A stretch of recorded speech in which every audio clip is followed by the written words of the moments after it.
Um, you conveniently left out part of the punchline, which was when we talked, I told you that I've been doing this for 45 years. I have to make economic forecasts for a living, and this is easily the most challenging period to have a confident forecast I've had in my career. You've just articulated some of the reasons. The extreme monetary policy and then the abrupt change. But COVID figures kind of mess everything up. Trying to figure out what the momentum coming out of COVID is just that and is real or is not real or sustainable or is not sustainable. Then you got the Ukraine war. Then you got the whole China reopening. So I want to qualify anything I say with saying in terms of confidence. It's not as much as I would usually have, not that economic forecasting is an exact science anyway, but we do know a few things. Thanks to you, it was your recommendation. I read Edward Chancellor's The Price of Time. As you know, I've been saying for years that my observation was the worst economic outcomes tended to follow asset bubbles. I was only looking at the past 100 years or so, and Edward Chancellor's book, in a real tour de force, describes how this has been going on for over 500 years. And basically, every time you've had interest rates below 2%, going back 500 years, it's generally been followed with difficult economic times. So if you look at the current menu, I think it was actually just a little over 2 years ago, I went on national television and said we had monetary policy that was the most reckless and extreme relative to the economic circumstances I had ever seen. And at that time, inflation was 2.5%.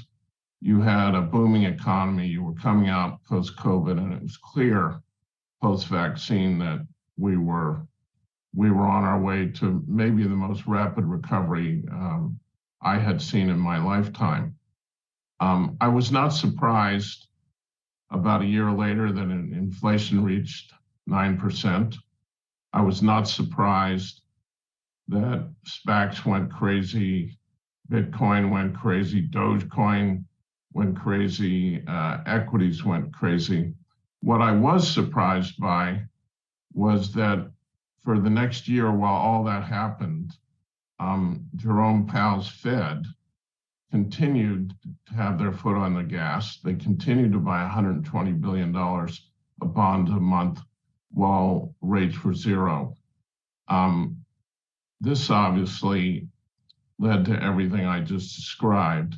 Then, realizing they had probably made the biggest mistake in the history of the Fed, they slammed on the brakes. They've raised rates 500 basis points in the last year. We know historically two things which you've already articulated. Number one, the worst economic outcomes tend to follow too easily engineered asset bubbles. And number two, big maxim in my business, don't fight the Fed.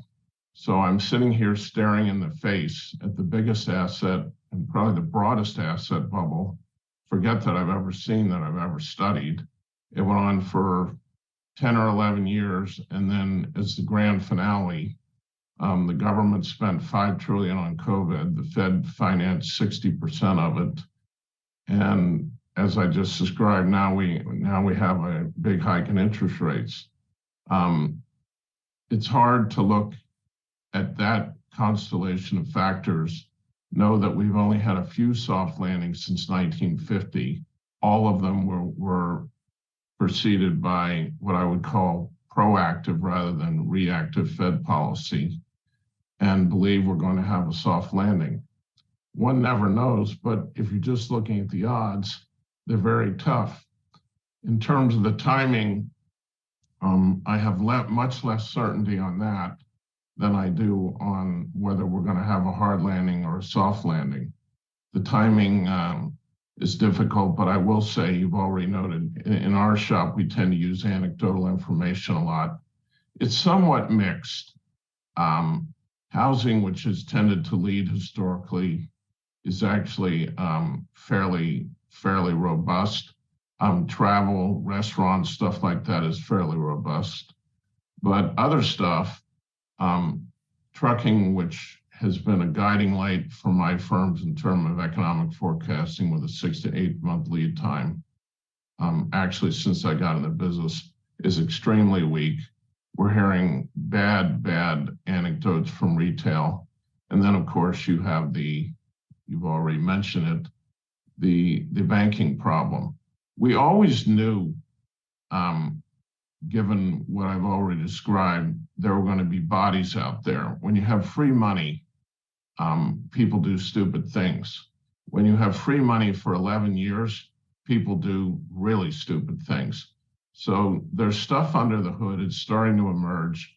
Obviously, the regional banks, recently we had Bed Bath & Beyond, but I would assume there's a lot more bodies coming. The regional banks, the median regional bank has 43% of their loans in commercial real estate. About 40% of that is office.